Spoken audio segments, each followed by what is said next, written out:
오늘 본문은 이해하기 어려운 내용을 담고 있습니다. 지나치게 의인이 되지도 말며 지나치게 지혜자도 되지 말라. 어찌하여 스스로 패망하게 하겠느냐. 여러분께서는 이 말씀을 읽으실 때 어떤 느낌이 드십니까? 과연 이 말씀이 하나님의 말씀이다라고 할 수 있을까요? 새번역은 이렇게 적고 있습니다. 너무 의롭게 살지도 말고 너무 슬기롭게 살지도 말아라. 이 말은 아무리 생각해도 교훈적이지 않고 그리고 하나님의 말씀답지 않아 보입니다. 과연 이 말씀이 우리가 따라야 할 중요한 가치를 가지고 있는 것인가 하는 질문이 생깁니다. 그래도 이어지는 17절 말씀은 이해할 만합니다. 지나치게 악인이 되지도 말며 지나치게 우매한 자도 되지 말라. 어찌하여 기한 전에 죽으려고 하느냐. 악에 대하여 그리고 어리석음에 대하여 책망하는 듯한 이 문장은 그래도 윤리적인 내용을 담고 있습니다. 그러나 앞의 내용, 즉 의롭게 살지도 말고 슬기롭게 살지도 말라라고 하는 조언은 조언이라기보다는 도리어 망언처럼 느껴지는 것이 사실입니다. 그러나 사실 이보다 더 이해하기 어려운 것은 그 뒤의 문장입니다. 너는 이것도 잡으며 저것에서도 내 손을 놓지 아니하는 것이 좋으니. 이 말씀을 어떻게 이해해야 할까요? 여기서 이것은 무엇이고 또 저것은 무엇일까요? 본문을 자세히 살펴보면 흥미롭게도 이것은 의로움을 말하고 또 다른 하나는 악함을 의미합니다. 정리하면 이 말씀의 뜻은 이렇습니다. 어느 정도 의롭게 살면서 어느 정도 악하게 살아라. 한마디로 말하면 중간쯤 살아라 라는 뜻입니다. 너무 튀지도 말고 너무 바르게 살려고도 하지 말고 너무 악하게 살려고도 하지 말고 그냥 대강 살아라 라는 말씀처럼 들리기도 합니다. 그런데 이 말씀이 오늘 본문 말씀입니다. 그리고 이 말씀이 하나님의 말씀인 성경 말씀입니다. 과연 이 말씀을 어떻게 이해해야 하겠습니까? 과연 이것이 성경이 전하는 지혜일까? 참으로 이해하기 어렵습니다. 왜 이런 말씀이 성경에 나오는 것일까요? 이 말씀을 조금 더 분명하게 이해하기 위해서 우리는 전도서가 말하고 있는 전체적인 틀을 함께 살펴볼 필요가 있습니다. 전도서의 시작은 여러분이 아시는 것처럼 이렇습니다. 전도자가 이르되 헛되고 헛되며 헛되고 헛되니 모든 것이 헛되도다. 모든 것을 누렸던 다윗의 아들 그리고 솔로몬은 전도자로서 이렇게 자신의 지혜를 말하고 있습니다. 그는 이렇게 말합니다. 사람이 세상에서 아무리 수고한들 무슨 보람이 있는가? 한 세대가 가고 또 한 세대가 오지만 세상은 언제나 그대로다. 해는 여전히 뜨고 또 여전히 져서 제자리로 돌아가며 거기에서 다시 떠오른다. 지혜의 왕으로 번영을 이룬 왕으로 이스라엘을 호령했던 솔로몬이었지만 자신이 가진 지혜를 가지고 자신의 힘으로 열심히 나라를 통치하고 또 통치해 왔지만 자신의 힘으로는 자신의 지혜로는 꿈쩍도 하지 아니하는 세상의 도도한 흐름을 보면서 그는 헛되다라고 그렇게 말하고 있습니다. 아무리 훌륭한 사람도 시간에 휩쓸려 가고 흔적이 남지 않습니다. 파도가 몰려오는 바닷가 모래 위에서 수없이 성도 지어보고 집도 지어보지만 파도가 지나가면 다시 그저 모래이듯이 수없는 사람들이 자신의 이름을 새겨 넣으며 이 땅에 나름대로 이 땅에 의미 있는 세상을 만들어 보려고 노력하지만 그러나 바닷물이 다시 휩쓸고 지나가면 여전히 모래알 뿐인 그 바다와 같습니다. 세상은 꿈쩍도 하지 않고 그리고 도도히 자기의 길을 가고 있는 것처럼 보입니다. 나름 지혜를 가지고 세상을 다스려 보았습니다마는 결국 그가 얻은 마지막 지혜는 자신의 힘으로는 도저히 어쩔 도리가 없는 자연과 세상의 도도한 흐름이었습니다. 그래서 그는 말합니다. 헛되다. 모든 것이 헛되다. 이것이 지혜를 추구하였던 솔로몬의 마지막 지혜였습니다. 헛되다. 모든 것이 헛되다. 오늘 본문 속에 그가 헛되다고 말하는 하나의 이유를 알 수 있는 내용이 있습니다. 본문 15절 말씀입니다. 내 허무한 날을 사는 동안 내가 그 모든 일을 살펴보았더니 자기의 의로움에도 불구하고 멸망하는 의인이 있고 자기의 악행에도 불구하고 장수하는 악인이 있으니. 전도자는 자신의 허무한 삶을 사는 동안에 사람들이 살아가는 모습을 보면서 한 가지를 알게 됩니다. 의롭게 살다가 그 사람이 잘 될 것 같다라고 생각했는데 도리어 망하는 사람이 있고, 악한 채로 살아가는데 저 사람은 분명 벌을 받지라고 생각을 했는데 도리어 오래오래 살아가는 그런 악인들도 있더라라는 것입니다. 이것이 바로 전도자로 하여금 허물을 느끼게 한 내용이었습니다. 오늘 본문은 아니지만 전도서의 여러 곳에서 전도자는 이 고민을 토로하고 있습니다. 전도서 8장 11절의 말씀입니다. 사람들은 왜 서슴지 않고 죄를 짓는가? 악한 일을 하는데도 바로 벌이 내리지 않기 때문이다. 이 세상에서 헛된 일이 벌어지고 있다. 악한 사람들이 받아야 할 벌을 의인들이 받는가 하면 의인이 받아야 할 보상을 악인들이 받기도 하는구나. 이것을 보고 나 어찌 헛되다고 말하지 않을 수 있겠는가. 그래서 그는 자신만이 터득한 방식으로 지혜를 드디어 말하고 있습니다. 너무 의롭게 살려고 하지 말라. 여러분, 이 말이 틀린 말입니까? 여러분, 이 말을 어떻게 생각하십니까? 초등학교에 들어가는 어린아이를 향해서 부모가 이렇게 이야기를 합니다. 학교에 들어가면 이제 친구들이 많이 생길 거야. 공부하면서 혹시 내가 아는 것이 나오더라도 너무 많이 아는 척하지 마. 그러면 친구들이 너를 미워하게 될지도 몰라. 조금 모른 척하는 게 좋아. 아이를 향하여서 이런 말을 할 수 있는 천재를 가진 부모라면 얼마나 좋겠습니까만은, 그러나 이것이 부모의 마음이 아닐까 하는 생각이 듭니다. 제가 학교 다닐 때, 대학에 다닐 때 우리 친구들이 고향에 다녀오면 꼭 부모님으로부터 들었다는 이야기들이 한 가지였습니다. 당시에는 독재 타도니 민주화니 정의니 평등이니 하는 그런 이슈들이 상당히 많이 있었던 시기였습니다. 아마도 나가서 데모도 하고 또 어떠면 세상에 나가서 그와 같은 문제 때문에 고민도 하고 있는 아들, 딸들이 있음을 알았기 때문에 아마도 고향에 돌아가면 어머님들은, 아버님들은 이런 말들을 했던 것 같습니다. 아들아, 딸아, 정의도 좋고 평등도 좋다. 내 아들이, 내 딸이 그런 생각하는 건 나도 찬성이고 자랑스럽다. 그런데 절대로 앞서지는 마라.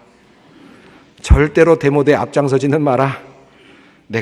나는 내가 불행하게 되는 것은 싫다. 혹시 오늘 본문의 말씀이 그와 같은 논조의 말씀이 아닐까 하는 생각도 해보게 됩니다. 이 지혜자의 조언은 마치 우리 아버지의 조언 같기도 하고 사랑스러운 어머니의 조언 같기도 합니다. 아들을 아끼고 딸을 아끼는 딸의 미래를 걱정하는 우리 아버지 어머니의 진심 어린 충고 같기도 합니다. 세상이 악하니 너무 의롭게 살려고 하지 마라. 그러다 다친다. 그냥 대강대강 살아라 하는 그러한 사랑스러운 아버지, 그런 말씀처럼 보이기도 합니다. 그러나 이 말씀이 하나님의 말씀이라면 사실 우리는 조금 실망스럽습니다. 이 말씀 속에서 하나님의 윤리는 발견되지 않기 때문입니다. 마치 하나님께서 우리를 향하여서 세상과 대강 타협하며 살라라고 말씀하신 것 같습니다. 그저 그렇게 살다가 그렇게 죽어도 괜찮다라고 우리를 유혹하는 듯 보입니다. 사탄의 말도 아닌데, 하나님의 말씀인데 하나님은 왜 이곳에 이런 말씀을 두고 계시는 것입니까?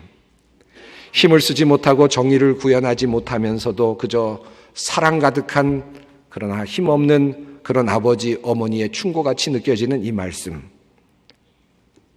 우리는 어떻게 이해해야 합니까?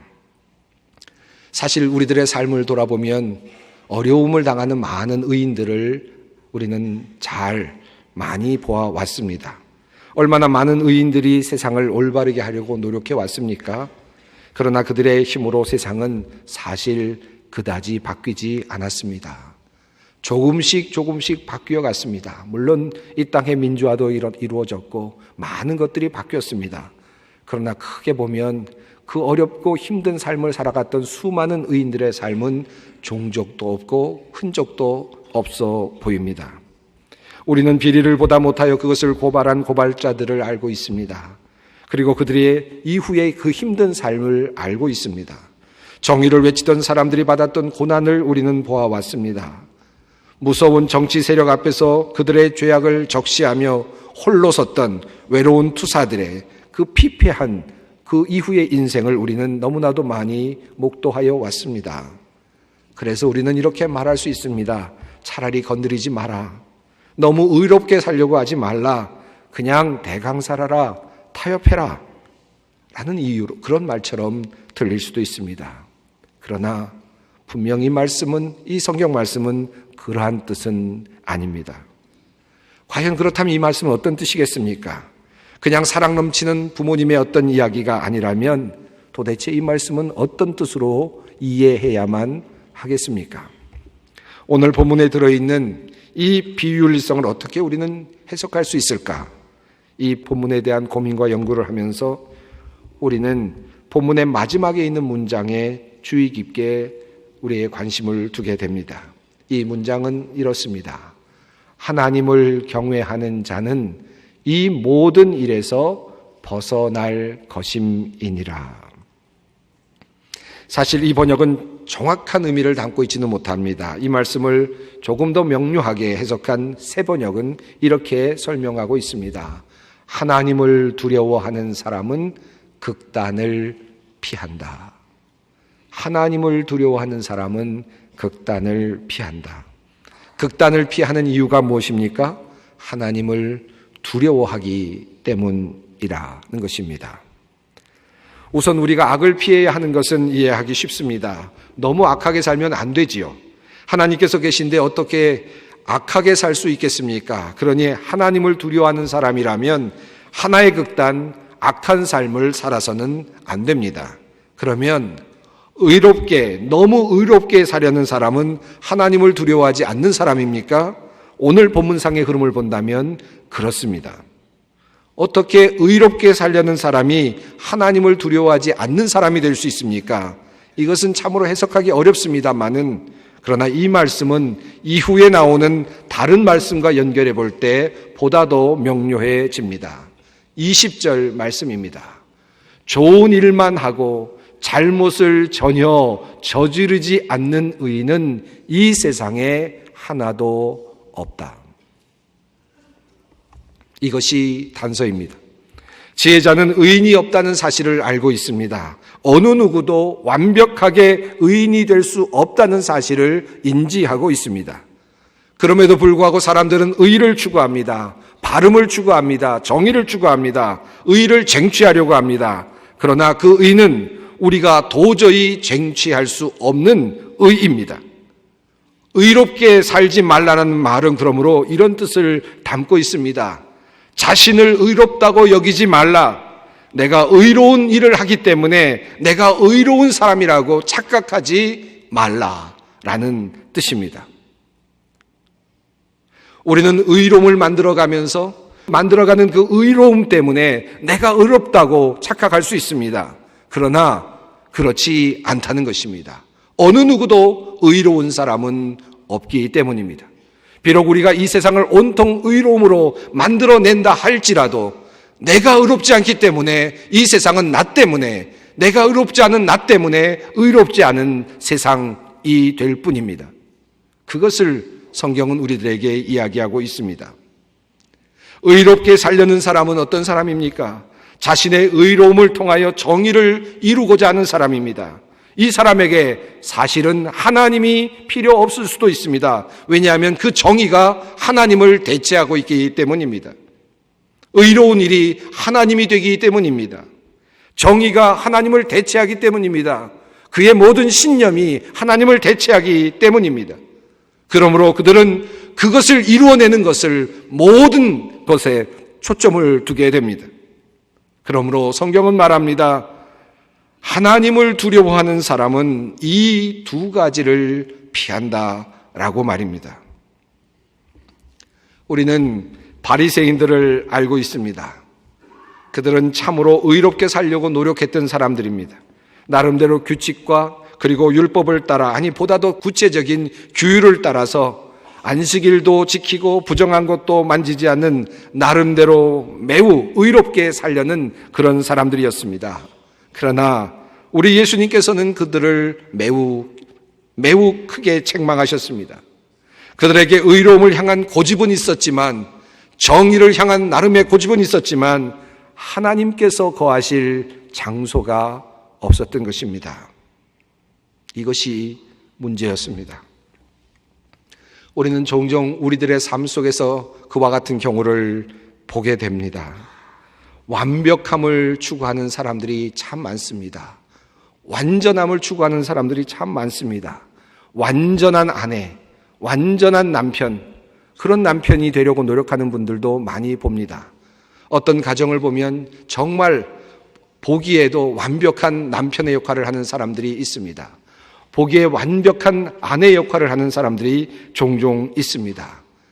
자신에게 주어진 임무를 감당하고 그리고 자신이 해야 될 모든 일들을 철저하게 감당하는 철저함, 그런 사람들을 우리는 종종 보게 됩니다. 그런데 그런 가정에 도리어 행복이 없는 것을 볼 때가 있습니다. 도리어 비난이, 도리어 상처가 있는 것을 볼 때가 있습니다. 완벽한 남편인데 무엇이 모자라는 것입니까? 완벽한 아내인데 무엇이 모자라는 것입니까? 상대방이 들어설 자리가 그곳에 없는 것입니다. 완벽한 남편 때문에 아내가 들어설 자리가 없는 것입니다. 완벽한 아내 때문에 남편이 들어갈 자리가, 그런 공간이 없는 것입니다. 그곳에는 행복이 없습니다. 최근 우울증으로 많이 고생하는 분들이 참 많습니다. 얼마 전에 또 다른 배우 한 사람이 세상을 떠났다는 이야기를 듣습니다. 물론 저는 우울증의 원인이 다양하다는 것을 알고 있지만 그 원인이 어떠한 것인지 정확히 알지는 못합니다. 그러나 이러한 이유도 우리에게 있지 않을까 하는 생각이 듭니다. 너무 완벽하려고, 너무 완벽하게 살려고, 너무 의롭게 살려고 하다가 마음에 병이 걸린 것은 아닐까 하는 그런 생각도 해보게 됩니다. 내가 모든 것을 다 하려고, 내가 모든 것을 다 책임지려고 하다 보면 하나님께서 계실 자리가 없는 것입니다. 그것은 바로 불신앙입니다. 그것은 하나님을 믿는 온전한 태도가 아닙니다. 오늘의 본문은 타협을 말하지 않습니다. 세상에 대한 포기를 말하지도 않습니다. 나만 잘 살도록 하자는 말도 아닙니다. 오늘의 본문은 하나님을 두려워하는 사람이 되라는 권면의 말씀입니다. 정말 하나님을 두려워한다면 하나님께서 거하실 공간을 마련해야 합니다. 바로 이 말씀을 우리들에게 하고 있는 것입니다. 너무 의롭게 살려고 하지 말라. 너무 악하게 살려고도 하지 말라. 하나님을 경외하는 자는 그 극단을 피한다. 때로는 이해가 되지 않고 납득이 되지 않을 때라도 때로는 견디면서 하나님의 선하신 뜻을 생각해 가자는 것입니다. 이것이 바로 오늘의 지혜자가 우리들에게 전해주는 중요한 메시지입니다. 그렇다고 해서 의롭게 사는 것을 포기하자는 뜻은 아닙니다. 그러니 막 살자는 말이구나, 이렇게 이해하신다면 잘못 이해하신 것입니다. 정말 불완전하게 이해하고 가시는 것입니다. 우리는 의롭게 살아야 합니다. 의로움을 추구합니다. 그러나 완벽함을 추구해서는 안 된다는 말씀입니다. 요셉이 그랬습니다. 그는 나름대로 의롭게 살려고 노력했습니다. 적절하게 타협했더라면 보디발의 아내에게 조금 양보하고 그리고 감옥에도 가지 않을 수 있었을 것입니다. 그러나 그는 온전하게 살기를 원했습니다. 타협하지 않았습니다. 의롭게 살려고 노력했습니다. 결국 그것 때문에 도리어 어려움을 당하게 되었습니다. 감옥으로 들어가게 되었습니다. 오늘 말씀하는 이 말씀처럼, 전도자의 말씀처럼 그렇게 너무 의롭게 살려다가 그만 어려움을 당한 케이스처럼 보이기도 합니다. 그러나 요셉은 한 가지 귀중한 신앙의 모습을 보여주고 있습니다. 그는 자기 자신이 지키려는 의로움에 매여 있지는 않았습니다. 자기 자신은 의롭게 살려고 노력했습니다마는, 그리고 비뚤어진 정의를 이루기 위해서 나름대로 자기 자신을 다스리며 살았습니다마는, 그러나 더 이상 그 때문에 힘들어하거나 그 문제를 가지고 동분서주하지 않았습니다. 저 같으면 억울하다며 보디발의 아내를 감옥에서 상소하고 끊임없이 문제를 제기할 수 있었을 것 같은데 그는 그렇게 하지 않았습니다. 그는 억울함을 하나님께 기도함으로 풀었고 그리고 만나는 사람에게 풀어내었습니다. 총리가 된 다음에도 그는 보디발을 잡아들이거나 그의 아내를 소환했다는 기록이 없습니다. 그의 삶에 있어서 어려웠던, 굴곡졌던 그 문제를 풀어내려고도 하지 않았습니다. 역사를 바로 잡으려고도 하지 않았습니다. 그 자체를 그냥 내버려 둡니다. 하나님의 자리, 그 자리를 내어놓는 것입니다. 그는 진정 하나님을 두려워하는 사람이었습니다. 요셉의 아버지 야곱이 죽었을 때 형제들은 혹시나 자신들에게 요셉이 이제는 아버지가 돌아가셨으니 이제는 자기들에게 보복을 하지 않을까 하는 두려움을 갖게 됩니다. 그때 요셉은 이렇게 형제들에게 말합니다. 두려워하지 마십시오. 내가 하나님을 대신하기라도 하겠습니까? 형님들은 나를 해치려고 하였지만 하나님은 오히려 그것을 선하게 바꾸셔서 오늘과 같이 수많은 사람의 생명을 구원하셨습니다. 형제들의 잘못과 불의를, 그것을 온전하게 바로잡기보다는 형들의 그 불의와 잘못을 통해서 일어난 하나님의 섭리를 받아들이고 있는 요셉의 모습입니다. 이것이 바로 진정한 신앙인의 모습입니다. 하나님께서 일하실 수 있는 자리, 그 빈 자리를 내어놓을 수 있는 모두가 되었으면 좋겠습니다. 하나님은 너무 완벽한 사람을 찾지 않으십니다. 너무 의로운 사람을 찾지 않으십니다. 왜냐하면 그분들은 의로움을 신으로 숭배하고 있기 때문입니다. 하나님께서 찾으시는 사람은 자신의 마음을 돌아보며 빈 공간을 두고 하나님을 부르는 사람입니다. 자신을 겸손히 낮추며 주님께로 나오는 사람들입니다. 바로 그 사람을 주님께서는 찾으십니다. 사랑하는 성도 여러분, 너무 의롭게 살려고 하지 마십시오. 인간은 그저 그렇습니다. 불완전합니다. 하나님의 공간, 하나님께서 계실 수 있는 그 공간을 마련하고 주님의 이름을 부르며 살아가는 불완전한 인간으로 모든 성도님들 하나님과 함께 동행하는 그런 신앙의 여정이 되시기를 간절히 바랍니다. 기도하겠습니다. 거룩하신 하나님, 하나님은 완전하시지만 우리는 불완전합니다. 우리의 불완전함이 인간다움임을 깨닫습니다. 하나님, 모든 것을 하려고 힘쓰거나 완벽하게 하려고 애쓰지 않게 하여 주시옵소서. 어린아이가 어머님 품에 안겨 있듯 우리의 마음이 평안하고 기쁨이 넘치게 하여 주시옵소서. 주님 안에서 그러하게 하여 주시옵소서. 우리 주 예수 그리스도의 이름으로 기도드리옵나이다. 아멘.